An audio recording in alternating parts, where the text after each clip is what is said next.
الذين يذكرون الله قياما وقعودا وعلى جنوبهم ويتفكرون في خلق السماوات والأرض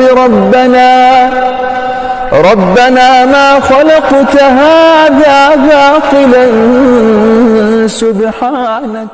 আমি আপনাদেরকে বলবো, আমরা বশীকরণ সহ যে কোনো তদবির করলে কেন আমাদের কাজ হয় না, যদি এই নিয়ম মতো যদি আপনি কাজ করতে পারেন, আপনার কাজ 100% ইনশাল্লাহ শিওর। তদবির লেখার আগে এই নিয়মগুলো আপনি অনুসরণ করেন। আমরা ইউটিউব থেকে যে তদবিরগুলো লিখি, লেখার আগে এই নিয়মগুলো আমরা অনুসরণ করি, তাহলে ইনশাল্লাহ যে কোনো কাজ করবেন, কাজের নিশ্চিত ফলাফল ইনশাআল্লাহ। অনেকে আমার কাছে প্রশ্ন করে যে হুজুর, আপনি কাজ করলে আমাদের আলহামদুলিল্লাহ ফলাফল আসছে কাজ করার পরে, কিন্তু আমরা এত চেষ্টা করলাম, আপনার চ্যানেল থেকেও অনেক চেষ্টা করছি, কিন্তু আমাদের কেন ফলাফল আসলো না, আমাদের কাজে কেন ফলাফল আসলো না। তখন আমি তাদেরকে বলছি যে আমি আমার চ্যানেলে ভিডিও দিব, সেখান থেকে ইনশাল্লাহ দেখে নেবেন। এই জন্য আমি আজকে সবার জন্য এই গুরুত্বপূর্ণ ভিডিওটা নিয়ে হাজির হলাম। আপনাদের কেন বশীকরণ কাজ হয় না, এই ভিডিওটা যদি সম্পূর্ণরূপে যদি আপনি দেখেন, তাহলে ইনশাল্লাহ আমি 100তে 100 শিওর যে অবশ্যই এই আমল অনুযায়ী, ভিডিও অনুযায়ী যদি আপনি কাজ করেন, নিশ্চিত ইনশাল্লাহ আপনার ফলাফল নিশ্চিত হবে ইনশাল্লাহ। কারণ এখানে তাবিজ লেখা নিয়ম ও আদব সম্পর্কে আলোচনা আছে। কখন কোন সময় লিখতে হবে, কোনটা কোন সময় লিখতে হবে, এই সময়গুলো নির্ধারণ করা দেওয়া আছে। আপনাকে সর্বপ্রথম খেয়াল রাখতে হবে তাবিজ লেখা নিয়ম আদব। দ্বিতীয় খেয়াল রাখতে হবে স্থান, সময়, দিন ও সেতারা, এই সমস্ত বিষয়গুলো আপনাকে স্মরণ রাখতে হবে। ইনশাআল্লাহ একটা একটা করে বিস্তারিত আমি আলোচনা করব।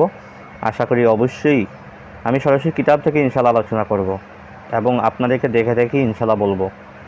আশা করি ধৈর্য সহকারে সম্পূর্ণ ভিডিওটা অবশ্যই দেখবেন। যারা এখনও চ্যানেলটি সাবস্ক্রাইব করেন না, অবশ্যই সাবস্ক্রাইব করে বেল বাটন অন করে রাখবেন। যারা নতুন আসছেন তারাও অবশ্যই সাথে থাকবেন ইনশাআল্লাহ, সাবস্ক্রাইব করে এবং আপনাদের বন্ধুদের মাঝখানে শেয়ার করে পৌঁছে দেওয়ার চেষ্টা করবেন। আপনার একটা শেয়ারে হয়তো অন্য একটা আল্লাহর বান্দা বিপদে পড়ছে, তার বিপদ থেকে সে উদ্ধার হতে পারবে ইনশাআল্লাহ। আরেকটা জিনিস আমি আপনাকে বলবো, যারা আমাকে দিয়ে কাজ করতে চান, তারা স্ক্রিনে ইমো নাম্বার, হোয়াটসঅ্যাপ নাম্বার দেওয়া আছে, আমার সাথে যোগাযোগ করে ইনশাআল্লাহ কাজ করে নিতে পারেন। তো আসল মূল আলোচনাতে যাই। আপনার ইউটিউবে হাজার হাজার ধোঁকাবাজ, ধোঁকার কোনো শেষ নেই। এই জন্য আমি আপনাদেরকে বলবো, সঠিক কাজ কর্ণওয়ালা লোককে যাচাই বাছাই করে তার কাজের রিভিউ দেখে আপনি কাজ করেন, ইনশাল্লাহ 100% আপনার ফলাফল নিশ্চিত আসবে ইনশাল্লাহ। যদি কাজ করার মতো করেন, নিশ্চিত ফলাফল আসবে ইনশাল্লাহ। তো আপনার কাজ করতে গেলে সর্বপ্রথম আপনাকে খেয়াল রাখতে হবে কেন আপনার বশীকরণ কাজ হয় না। তার আমি একটা উদাহরণ দিয়ে বুঝি। আপনাকে বশীকরণ কাজটা করার আগে আপনাকে এই বিষয়টা হাজিরা দেখতে হবে যে আপনার বশীকরণ কাজটা কেন হইতেছে না। তার কারণ হলো, যদি আপনাদের ভিতরে কোনো বিচ্ছেদের কাজ করা থাকে, সেক্ষেত্রে আপনার বশীকরণ কাজ হবে না। যতক্ষণ পর্যন্ত বিচ্ছেদ কাটাছিড়া করা না হবে, ততক্ষণ পর্যন্ত কোনো বশীকরণ কাজ হবে না। 2 নম্বরে আপনাকে খেয়াল রাখতে হবে, যদি আপনার কোনো জিনের আসদ বা কোনো জাদুর নষ্ট বান থাকে, সেক্ষেত্রে আপনার কোনো বশীকরণ কাজ হবে না, বা যে কোনো কাজ করেন কোনো কাজ হবে না। এগুলো আপনাকে কাটছিট করতে হবে, তারপরে যে আপনাকে বশীকরণ কাজ করতে হবে। তো এই বিষয়গুলো আপনাকে অবশ্যই খেয়াল রাখতে হবে যে আমার ভিতরে কোনো বিচ্ছেদের কাজ করা আছে কি না। যদি আপনার বিচ্ছেদের কাজ করা থাকে, তাহলে এগুলো কাটাছিড়া করে, বিচ্ছেদ কাটাছিড়া করে তারপর আপনি বশীকরণ কাজ করান, তারপর না ইনশাল্লাহ হবে। কিন্তু আপনার পথ হচ্ছে বন্ধ, আপনার সাথে তো তার যোগাযোগ বন্ধই করে রাখছে, পথ বন্ধ করে রাখছে বিচ্ছেদ করে। সেক্ষেত্রে আপনি যদি পথ করার জন্য হাজার চেষ্টা করলেও কোনো লাভ নেই। আগে আপনার সামনে যে বাধা করা দেয়া আছে, যে দেয়াল টাঙানো আছে, ওই দেয়ালটাকে আপনি আগে সরে দেন। ওই দেয়ালটা আপনি আগে সরান, ওই দেয়ালটাকে আপনি কাটাছিড়া করেন, তারপরে আপনি দুজনের সাথে একত্রে মিশে দেন। কিন্তু দুইজনের ভিতরে যদি মাঝখানে যে দেয়াল আছে, দেয়াল যদি আমরা না সরাই, সারাদিন যদি দুজনকে একত্র করতে চাই, জিন্দিগিতে করা সম্ভব না। এই জন্য কাজ করার আগে এই বিষয়গুলো আগে দেখতে হবে যে আমাদের ভিতরে কোনো বিচ্ছেদের কাজ করা আছে কিনা, বা কোনো রাশিতে কোনো সমস্যা আছে কিনা, বা দেখা যায় যে কোনো জাদুবান ইত্যাদি কোনো নষ্ট করা আছে কিনা। যদি থাকে, সেগুলো আমরা কাটাছিড়া করে তারপর বিচ্ছেদের বশীকরণ কাজ করব। আর যদি না থাকে তাহলে তারা আলহামদুলিল্লাহ ভালো। তো এইভাবে আমাদের আগে কাজগুলো করতে হবে। তারপরে দেখা যায় 1 নম্বর কথা হয়েছে আমাদের তাবিজ লেখার নিয়মের থেকে আগেই আমি একটা বিষয় কথা বলি। আমাদের একটা বাঙালির দোষ হয়েছে, যেখানে আমরা 2 টাকা কমে পাই সেখানে আমরা দৌড়াই, কিন্তু আমরা এই জিনিসটা লক্ষ্য করি না যে আমার কাজটা হবে কি না। বর্তমান দ্রব্যমূল্যের যে দাম, এই দ্রব্যমূল্যের দামে আপনার মালামালগুলো ক্রয় করা যাবে কি না। যেন একটা তাবিজ লিখতে গেলে কোনো তাবিজ লিখতে গেলে বোসপাতা লাগে, কোনো তাবিজ লিখতে গেলে হরিণের ঝিল্লি লাগে, কোনো তাবিজ লিখতে গেলে হরিণের চামড়া লাগে, কোনো তাবিজ লিখতে গেলে মনোমনি ফল লাগে এবং মেশক জাফরান কালি লাগে ইত্যাদি বিভিন্ন বস্তু ক্রয় করতে হয়। তো দেখা যায় এখন বর্তমান বাজার মূল্য যেই দাম, এই দাম মতো যদি আপনি তাবিজের সাথে যদি দিতে না পারেন, সেক্ষেত্রে আপনার ওই তদবিরে কোনো কাজ হবে না। এবং কাজের একটা সদকা আছে, কাজের প্রত্যেকটা তদবিরে নির্দিষ্ট করা সদকা আছে। ইনশাল্লাহ সেই বিষয়টা নিয়ে আমি আজকে সরাসরি কিতাব থেকে দেখে ইনশাল্লাহ আলোচনা করব। আমি আরেকটা জিনিস বলবো, যেমন দেখেন কথা না আমাদের থেকে কাজ করেন, আমাকে হোক বা যে কোনো লোককে দিয়ে কাজ করেন, একটা তাবিজে খরচ যাবে কথায় 2000 টাকা খরচ যাবে, কিন্তু আপনি বললেন যে হুজুর আমি 500 টাকা দিব। তাহলে এবার বোঝেন যে 500 টাকা দিয়ে আমি কি মালামাল কিনবো। যেখানে 2000 টাকা মালামাল লাগবে সেখানে আমি 500 টাকা দিয়ে আমি কি মালামাল কিনবো। তখন আমি কি করব, আমাকে দিয়ে আমি সবাইকে বুঝাচ্ছি, তখন আমি কি করব, আমি তো আমার নিজের পকেটের টাকা দিয়ে তো আমি আর করব না। তখন আমি কি করব, ওই 500 টাকা দিয়ে যতটুকু মালামাল আমি ক্রয় করতে পারি ওই মালামাল ক্রয় করেই আমি তাবিজ লিখে দিব। এটাই, কারণ আমি তো লিখতে তো হবে, বা আমি তো দেখা যায় আপনি এমনভাবে বলতে আসছেন, তখন আমি আপনার পাশে দাঁড়াইতে হবে। সেক্ষেত্রে আমি বাধ্য হয়ে আমি কি করি, 500 টাকা দিয়ে যেই মালামাল ক্রয় করতে পারি আমি ততটুকু ক্রয় করে আমি আপনাকে তদবির লিখে দিই। তখন সেক্ষেত্রে এই সমস্যাটা হয়ে যাবে, ওই তদবিরে তো আর কোনো কাজ হবে না। কারণ একটা কথা আছে, যত গুড় তত মিষ্টি। আপনি ভাত খাইতে পারবেন 1 প্লেট, কিন্তু আপনাকে যদি 1 মুঠ ভাত দেওয়া হয় তখন তো আপনার পেট ভরবে না, বা আপনার গায়ে তো তখন শক্তি আসবে না। আপনার যদ্দুরা খাওয়ার যোগ্য, যদ্দুরা আপনি খাইতে পারবেন, বা আপনার যদ্দুরা বাজেট করা আছে অতটুকু যদি আপনাকে দেওয়া হয়, আপনার পেট ভরবে এবং আপনার গায়ে শক্তি আসবে, আপনি একটা কাজ করতে পারবেন। কিন্তু আপনার গায়ে যদি শক্তি না থাকে আপনি কি কাজ করবেন। তো সব জিনিসের একটা সিস্টেম রয়েছে, তো এই সিস্টেম মতো আমরা কাজ করব। 2 নম্বর কথা হচ্ছে তাবিজ লেখার নিয়ম ও আদব। তাবিজ লেখার পূর্বে অবশ্যই উজু করবে এবং গোসল করলে আরও ভালো হয়। তারপর সুগন্ধি ব্যবহার করবে এবং কিছুটা সুগন্ধি নিজের নিকট রাখবে। তাবিজ লেখার সময় কাহারও সাথে বার্তা বলবে না, কোনো নারীকে রমণীকে কাছে আসতে দিবে না। তাবিজের উপর অবশ্যই আরবিতে 786 লিখতে হবে। আপনাকে প্রেম প্রীতি বশীকরণ তাবিজ লেখার সময় মুখে মিষ্টি কিছু রেখে তারপর তাবিজ লিখতে হবে। কোনো প্রকার হারাম কাজের জন্য কোনো তাবিজ লিখবে না, লিখলে ভয়ঙ্কর পাপ হবে। এবং শত্রুতা সাধনের জন্য লিখলে মুখে তিক্ত কোনো বস্তু রাখতে হবে। শত্রু মুখ বন্ধ করার জন্য তাবিজ লিখলে দাঁতে কিছু মম চেপে ধরে লিখবে, মাসের শেষ দিকে লিখবে। এখানে কিছু মাসআলা দেয়া আছে, যেমন তাবিজ যদি মাদুলি বা অন্য কোনো কিছুর মধ্যে ভরা থাকে তবে সাথে নিয়ে পোষা পায়খানা করা কোনো দোষণীয় নয়, তবে খোলা রাখা, খুলে রেখে যাওয়া ভালো। এতে প্রমাণিত হয় যে রৌপ্য বা তামার ফাতে খোদাই করা তাবিজ যদি কাপড় বা অন্য কোনো কিছুতে ঢাকা থাকে তবে দোষণীয় নয়, কিন্তু খোলা অবস্থা পায়খানা প্রস্রাবে গেলে পাপ হবে। এখানে আপনার তদবির লেখার কিছু নিয়ম বলা হয়েছে। প্রথমে উজু গোসল করে পাক পবিত্র হবে, পাক সাফ কাপড় পরিধান করবে এবং পাক জায়গায় বসবে। তাবিজ লেখাকালে কারোর সাথে কথাবার্তা বলবে না। তাবিজ লেখাকালে যেন গায়ের মহরিম মহিলারা ছায়া যেন নিজের অর্থাৎ লেখকের উপর না পড়ে। প্রণয় ও বশীকরণ বিষয়ক তাবিজগুলি মাসের প্রথম ভাগে লিখবে, অন্যান্য তাবিজ যে কোনো সময় লেখা চলবে। আতসি তাবিজ লেখার পূর্ব দিকে মুখ করে 1 জানু অবস্থায় বসে লিখবে, নিকটে আগুন রাখবে। তাবিজ লেখার সময় পশ্চিম দিকে মুখ করে খুব উচ্চস্বরের স্থানে বসবে বাদী তাবিজ লেখার সময়। আর আবি তাবিজ লেখার সময় সমুদ্র, নদী, পুকুর অথবা কোনো কূপের কিনারায় উত্তর দিকে মুখ করে বসবে। খাকি তাবিজ লেখার সময় জন মানবহীন স্থানে 1 জানু অবস্থায় দক্ষিণ দিকে মুখ করে বসবে। এবার আসেন, বিভিন্ন তাবিজ লেখার বিভিন্ন একটা সময় নির্ধারণ করা আছে। যেমন ভালোবাসা সম্পর্কিত তাবিজ লিখতে গেলে চন্দ্র মাসের প্রথম রবিবার সূর্য উদয়ের সময় লিখতে হয়। আর সোমবারে লিখলেও জোহর ও আসরের নামাজের মধ্যবর্তী সময়, শুক্রবারে লিখলে উজানবেলা লিখতে হয়। বিচ্ছেদের তাবিজ লিখতে গেলে এই তাবিজ বাম হাত দ্বারা লিখলে ফল ভালো হয়। এটা যে কোনো চন্দ্র মাসে শনিবার প্রথম পরে লিখলে ভালো হবে।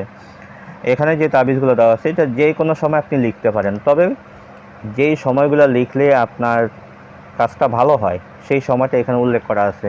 এবার আসেন তাবিজ লেখার বিভিন্ন সময় নির্ধারণ করা। তার আগে বলবো কোন সেতারা আমলে কি লোবান জ্বালাইতে হয়।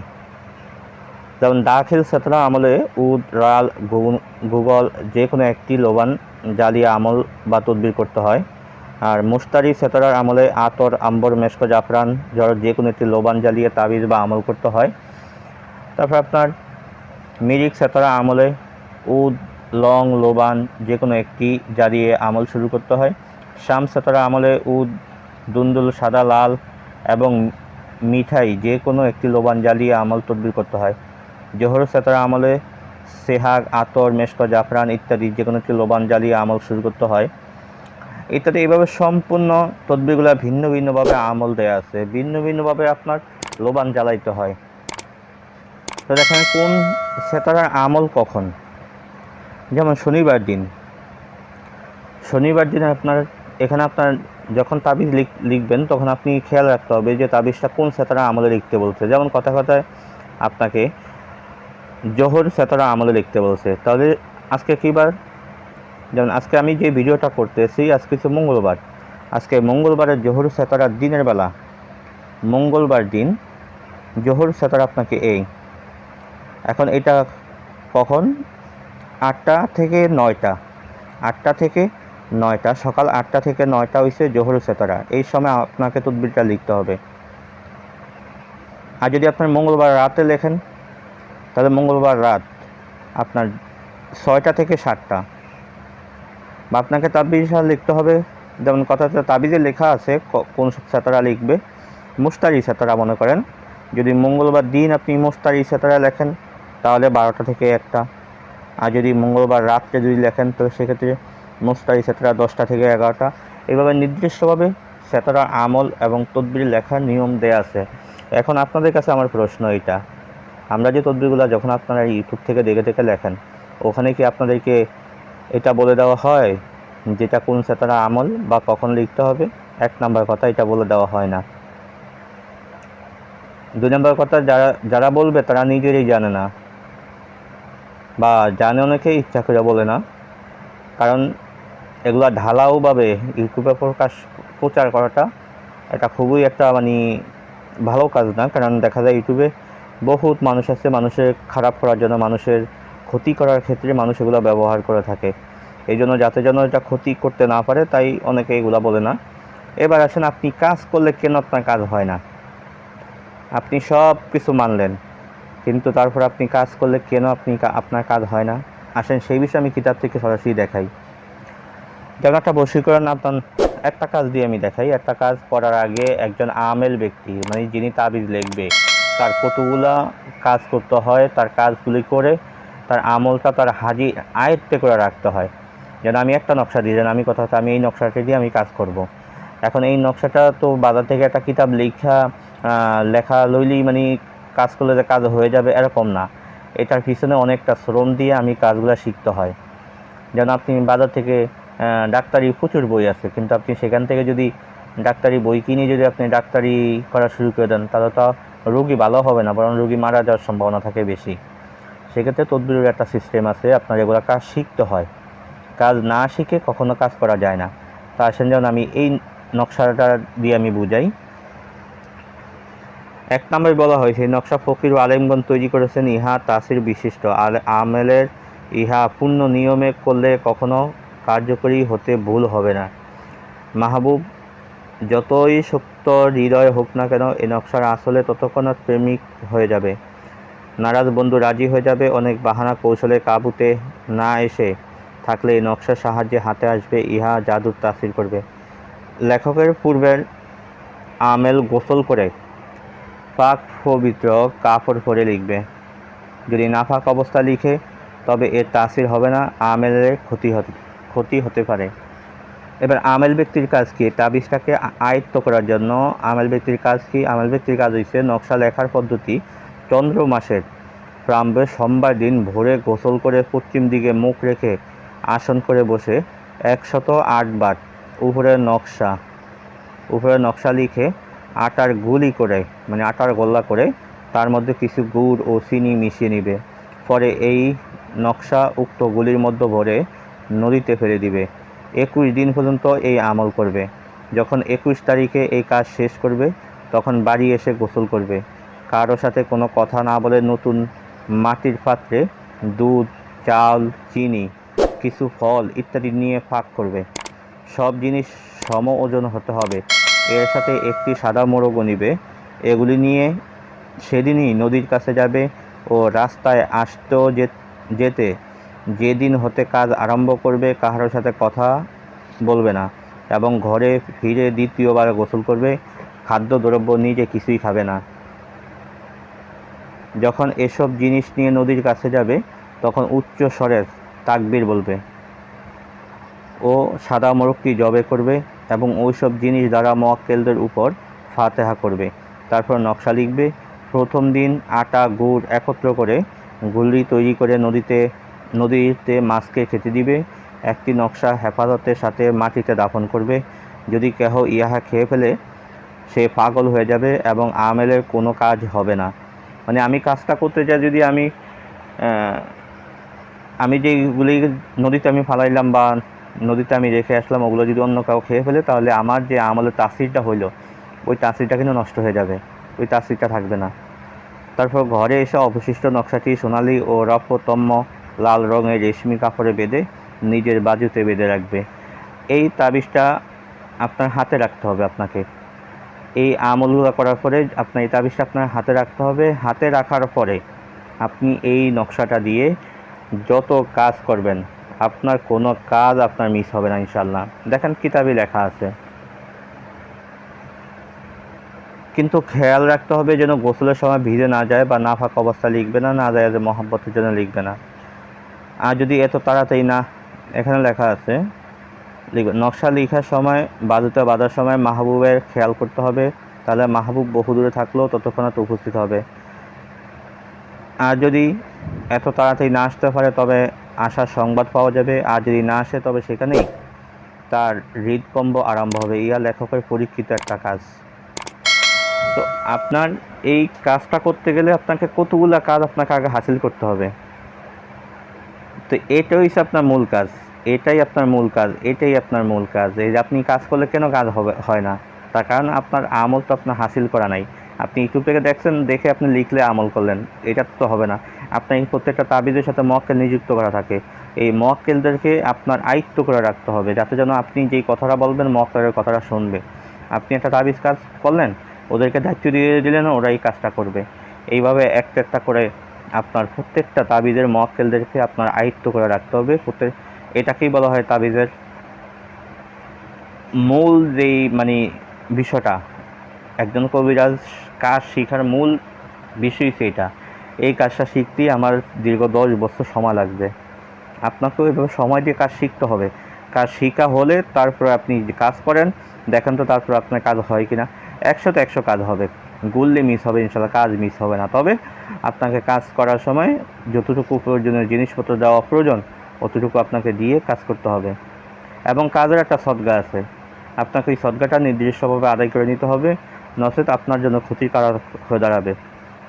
তো এই বিষয়গুলো আপনাকে মেনে, এই বিষয়গুলো আপনার মাথায় রেখে আপনি কাজ করেন, ইনশাআল্লাহু আজিজ আপনি যে কোনো কাজ করবেন ওই কাজ 100 তে 100 ইনশাআল্লাহ আপনি সাকসেস হবেন। এটা আমার দৃঢ় বিশ্বাস। কারণ এই নিয়ম মতো কাজ যদি আপনি না করেন তাহলে আপনার কাজ জিন্দেগিতেও হবে না। তো বন্ধু, আজকের আলোচনাটা এই পর্যন্ত থাকবে। দেখা হবে পরবর্তী কোনো ভিডিওতে। সে পর্যন্ত আমার সাথেই থাকেন। ওমা তৌফিক ইল্লা বিল্লাহ। আসসালামু আলাইকুম রহমতুল্লাহি ওয়া বারাকাতুহু।